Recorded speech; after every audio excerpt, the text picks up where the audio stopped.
ನಾನು ನೀವು ನನ್ನ ತಾಯಿ ತಮ್ಮ ಅಂದ ಮೇಲೆ ನಿಮ್ಮನ್ನು ಒಪ್ಪಿಕೊಳ್ಳುತ್ತಾರೆ ಎಂಬ ನಂಬಿಕೆ ನನ್ನಲ್ಲಿ ನೋಡಬೇಕಾ, ಒಂದು ವೇಳೆ ಒಪ್ಪದಿದ್ದರೆ ಕೆಟ್ಟದ್ದನ್ನು ನಾವು ಯಾವತ್ತೂ ಬಯಸಬಾರದು ಅರವಿಂದ್.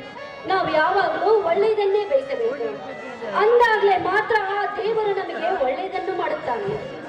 ಅರವಿಂದ್, ನನ್ನ ಬಯಕೆಯ ಬಾಗಿಲು ಯಾವತ್ತೂ ಮುಚ್ಚಿಲ್ಲ. ನೋಡಿ, ನಿಮಗಾಗಿ ಈ ನನ್ನ ಪ್ರಾಣವನ್ನೇ ತೊರೆದು ನಿಮ್ಮ ಪ್ರೇಮದ ಸಂಗಾತಿಯಾಗಿ ಬಾಳ್ತೀನಿ. ಒಂದು ವೇಳೆ ನನ್ನ ಹೆತ್ತಪ್ಪ ಒಪ್ಪಿದ್ರೆ ಸರಿ, ಇಲ್ಲವಾದ್ರೆ ನಿಮ್ಮನ್ನೇ ಮದುವೆ ಆಗುತ್ತೇನಂತ ನನ್ನ ಹೆತ್ತಪ್ಪನಿಗೆ ಮಾತು ಕೊಟ್ಟು ಬರ್ತೇನೆ. ಆದ್ರೆ ನೀವು ನನ್ನನ್ನು ಬಿಟ್ಟು ಮತ್ತೊಂದು ಹೆಣ್ಣನ್ನ ಮದುವೆ ಆದರೆ ಅಂಬಿಕಾ, ಈ ಮಾತನ್ನು ನಾನು ನನ್ನ ಕನಸಿನಲ್ಲಿಯೂ ನಡೆಸಲಾರೆ. ನನ್ನ ರೋಮ ರೋಮದಲ್ಲಿ ನೀನೇ ತುಂಬಿಕೊಂಡಿರುವೆ. ಒಂದು ದಿನ ನಿನ್ನನ್ನು ಮರೆತರೆ ನಾನು ಶ್ವಾಸ ಮಲಗುತ್ತೇನೆ, ಗುಂಡರು ಸಹ ಅದು ವಿಷವಾಗುತ್ತದೆ. ನೋಡು ಅಂಬಿಕಾ, ನಿನ್ನನ್ನು ನೆನೆಯದೆ ಹೋದರೆ ಆಕಾಶವೇ ಕಳಚಿ ನನ್ನ ತಲೆ ಮೇಲೆ ನಿನ್ನನ್ನು ಮರೆತು ಬದುಕುವ ಶಕ್ತಿ ನನ್ನಲ್ಲಿ ಇಲ್ಲ. ಬದುಕಿದರೆ ನಿನ್ನೊಂದಿಗೆ, ಸತ್ತರೂ ನಿನ್ನೊಂದಿಗೆ ಅಂತ ತೀರ್ಮಾನ ಮಾಡಿಬಿಟ್ಟಿದ್ದೇನೆ ನನ್ನ ಮನದಲ್ಲಿ. ನಾನು ಅಷ್ಟೇ ಅರವಿಂದ್, ಈ ದೇಹದ ದೇವರೇ ನೀವೆಂದು ತಿಳಿದುಕೊಂಡಿದ್ದೇನೆ. ಈಗ ನಾವಿಬ್ಬರು ಮಾನಸಿಕವಾಗಿ ಮದುವೆಯಾದಂತೆ ಸರಿ, ಮತ್ತೆ ಮದುವೆ ಎಂಬ ಮೂಢ ನಂಬಿಕೆಗೆ ಮುತ್ತಿಡುವುದು ಸರಿಯಲ್ಲ. ಹೆತ್ತವರ ಒಪ್ಪಿಗೆ ಪಡೆದರೆ ಸಾಕು. ನೋಡಿ, ಸದಾ ಕಾಲ ನಾವು ನಗುತ್ತಾ ಬಾಳಿದ್ರೆ ಅದೇ ನಮಗೆ ಸ್ವರ್ಗ ಅಲ್ಲವೇ? ನನಗೆ ಯಾವ ಸ್ವರ್ಗ ಸುಖವೂ ಬೇಕಾಗಿಲ್ಲ. ನಿನ್ನ ಪವಿತ್ರ ಪ್ರೇಮ ಶ್ರೀಮಂತಿಕೆಯ ಶೀಲ, ಸ್ವರ್ಗ ಸಮಾನತೆಯ ನಿನ್ನ ಸೌಂದರ್ಯ, ಶ್ರೀಗಂಧದ ಪರಿಮಳದಷ್ಟು ಪರಿಶುದ್ಧವಾಗಿರುವ ಈ ನಿನ್ನ ಗುಣ, ಆ ಸ್ವರ್ಗ ನನಗೆ ಕೀಳಾಗಿ ಕಾಣುತ್ತದೆ ಅಂಬಿಕಾ, ಕೀಳಾಗಿ ಕಾಣುತ್ತದೆ.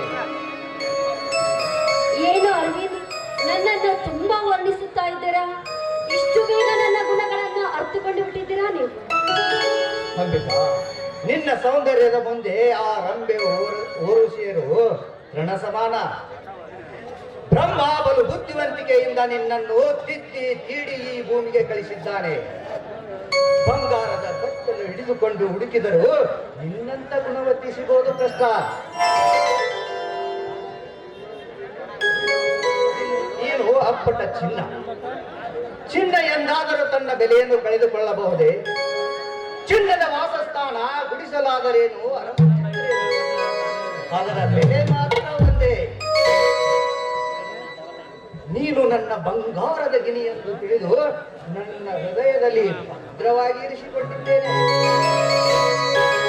ಅರವಿಂದ್, ಮತ್ತೆ ಯಾರಾದರೂ ಈ ನಿಮ್ಮ ಹೃದಯವನ್ನು ಕದ್ದಾರು ಜೋಕೆ? ಕದಿಯಲು ಅದು ಬೇರೆಯವರ ವಸ್ತು ಅಲ್ಲ, ನನ್ನ ಹೃದಯದಲ್ಲಿ ಬಚ್ಚಿಟ್ಟುಕೊಂಡಿದ್ದೇನೆ.